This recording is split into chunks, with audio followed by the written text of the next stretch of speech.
In a lively area of the city of Dakar, a very famous African restaurant attracted many customers, both local and foreign. The Baobab of the Soul, that was its name. This place, a true crossroads of cultures and histories, was distinguished by the perfect harmony between tradition and modernity. Its reputation continued to grow, thanks to spicy dishes with exotic flavors and ancient recipes passed down from generation to generation. Inside, the atmosphere was captivating. The walls, covered in brightly colored fabrics, were decorated with wooden sculptures representing spirits and mythological figures, witnesses of a rich history. African ritual objects hanging from the beams, such as protective charms, traditional masks, and ancient drums, were carefully arranged, evoking the intimate connection between African culture and the spiritual world.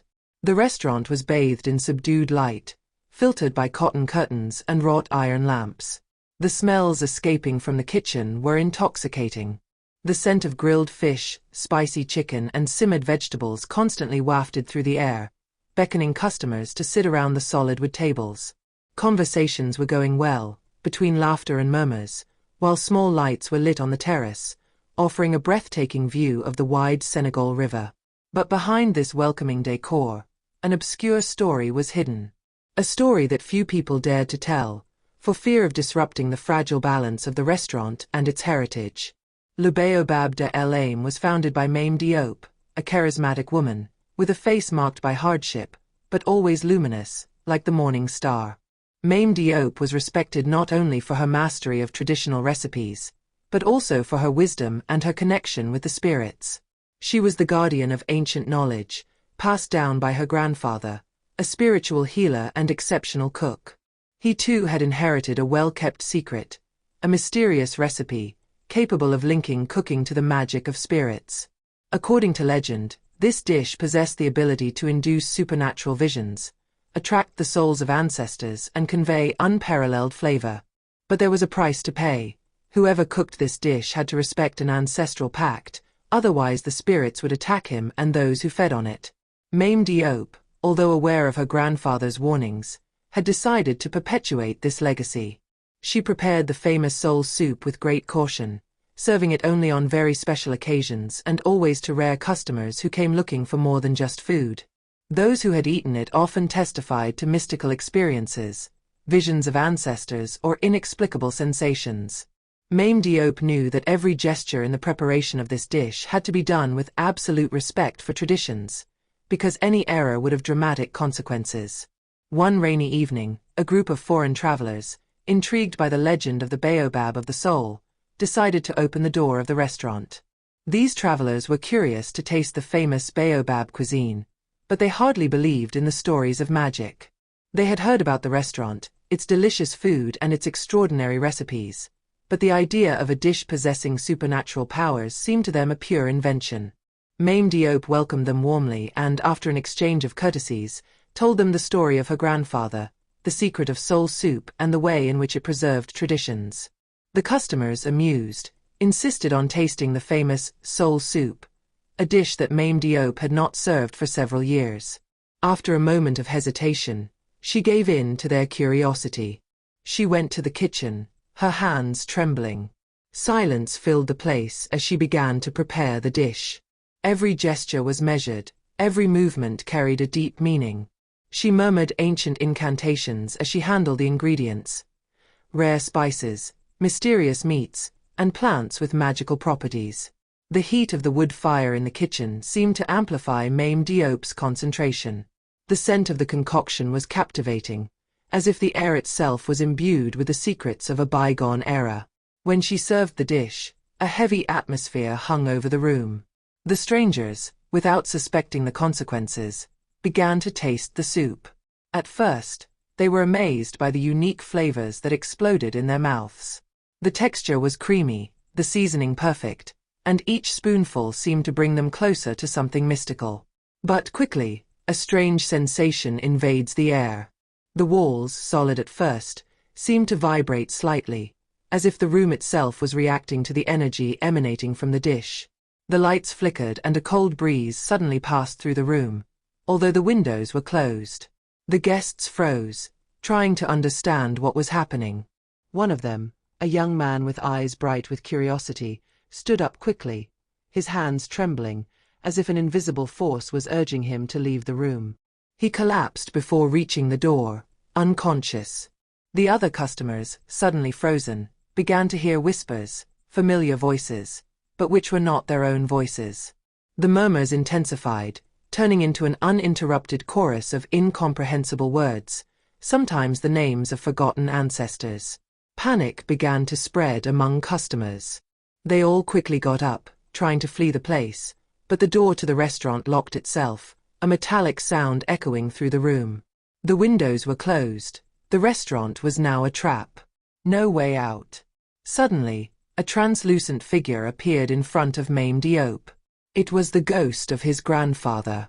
He stood there, dressed in a traditional loincloth, his face marked by decades of experience, his eyes shining with an eerie glow. His hands were extended towards Mame Diop, as if to reprimand her. The spirit, in a deep and solemn voice, murmured, "You have broken the pact. The spirits do not forgive this breach. The baobab is now cursed. All those who eat from it will be bound to the afterlife." The voices of the ancestors mingled with the sounds of the wind blowing through the room, and a heavy smell of sulfur filled the air, as if the earth itself was angry. Reality seemed to twist around them, each client thrown into a whirlwind of visions and dread. The ghost disappeared as suddenly as it had appeared, leaving behind a promise of a curse that would forever mark the restaurant. Mame Diop, broken by her grandfather's reprimand and by the realization of the disaster she had just caused, fell to her knees. But it was too late. The magic of the cursed dish had taken effect. It was then that Mame Diop understood that she had made a terrible mistake. The noises from beyond became more insistent, almost palpable. The ghost of her grandfather, an imposing and respected figure during his lifetime, materialized before her. Its appearance, translucent and blurred, was a mixture of ancient wisdom and vengeful anger. The spirit's face bore the bitterness of centuries of broken traditions. Her eyes, shining with a supernatural glow, stared at Mame Diop with silent reproach. Her grandfather's words were like an icy wind blowing through the room, but Mame Diop could only catch snatches of them. "You dared betray the soul of the baobab. Let the curse be fulfilled." The ghost reproached him for not having respected the ancestral pact. It was not just a recipe, but a promise, an alliance with the invisible forces that ruled the spirit world. Ignoring this promise, manipulating it for personal gain, had unleashed a storm of invisible and dangerous forces. The ghost, in a final breath of anger, announced the curse. "This restaurant will be cursed forever. Every dish you serve in the future will carry the soul of a lost spirit. Those who eat it will be marked, bound to the afterlife. There is no turning back." The curse was therefore cast, permeating the place, the walls, and the earth beneath the restaurant's foundations. The next day, when the first rays of the sun hit the city of Dakar, a strange series of stories spread among the customers who had eaten the soul soup. Rumors began to circulate, crazier and crazier. Some reported hallucinations and visions. One man claimed to have seen scenes from a bygone era, images of ancient wars and suffering, as if the past had intruded into reality. Others suffered terrible nightmares, where shadows pursued them endlessly, their bodies imbued with the terror of a time they did not understand. But that was only the beginning. Customers, disconcerted, shocked by what they had experienced, began to leave the restaurant, never returning again. The rumor of a haunted place spread like poison, and the reputation of the baobab of the soul was inexorably tarnished. Mame Diop, overcome with remorse and overwhelmed by the curse that she did not know how to break, closed the restaurant. But the walls of the baobab still seemed to vibrate with an inexplicable presence, as if something or someone refused to leave. Every night, Mame Diop found herself drawn, almost in spite of herself, to the place where it all began. The doors were sealed, but she always found them open, as if the spirit of the restaurant was calling to her. In the flickering glow of the oil lamps she cooked meals, not for the living, but for lost souls who, by the power of the pact, were now bound to this place. She was nothing more than a wandering shadow, trapped in the curse she had invoked. Rumors continued to circulate in Dakar. Voices whispered in the dark alleys, stories of cursed dishes, of meals where the guests found themselves prisoners of the spirits of their ancestors, their lives shattered by a curse they did not understand. Those who dared to venture near the restaurant claimed to hear strange whispers, invisible voices, muttered prayers in an ancient language they could not understand. There were witnesses who claimed to have seen spectral figures silhouetted in the mist, silhouettes of missing people, ancestors whose faces were marked with sadness and anger.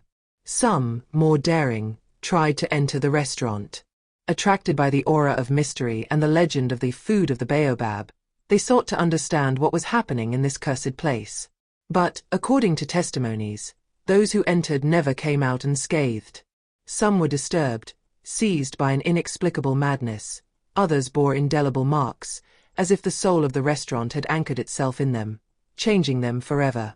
The lucky few who escaped, shaken by hellish visions, claimed that they were marked for life by an experience that pursued them, preventing them from tasting inner peace. Today, the baobab of the soul remains an abandoned place. Its once welcoming and vibrant appearance is now frozen in time. The walls are covered with thick vines, and dust has settled in the forgotten corners of the restaurant. The windows are dark with cobwebs, and the smell of decay hangs in the air. Yet the curse persists. The locals avoid the place, preferring to ignore the moving shadows and mysterious voices that still seem to echo between the walls. They prefer not to talk about the rumors, the legends that circulate around the baobab, as if mentioning the name of the restaurant attracted evil spirits. Sometimes, those who venture too close claim to hear strange noises coming from the restaurant. Kitchen noises, cutlery rattling, muffled sighs. Some claim to have seen indistinct shapes moving inside, dancing silhouettes, without precise shape, as if maimed Diop were still there, cooking in the shadows, serving dishes to lost souls, condemned to wander in the afterlife. Others say that at certain times of the night the flickering light of the old kitchen comes on, and voices sigh, calling for repentance. Those who get too close say they hear incomprehensible words, warnings intended for those who dare to cross the door of this abandoned restaurant.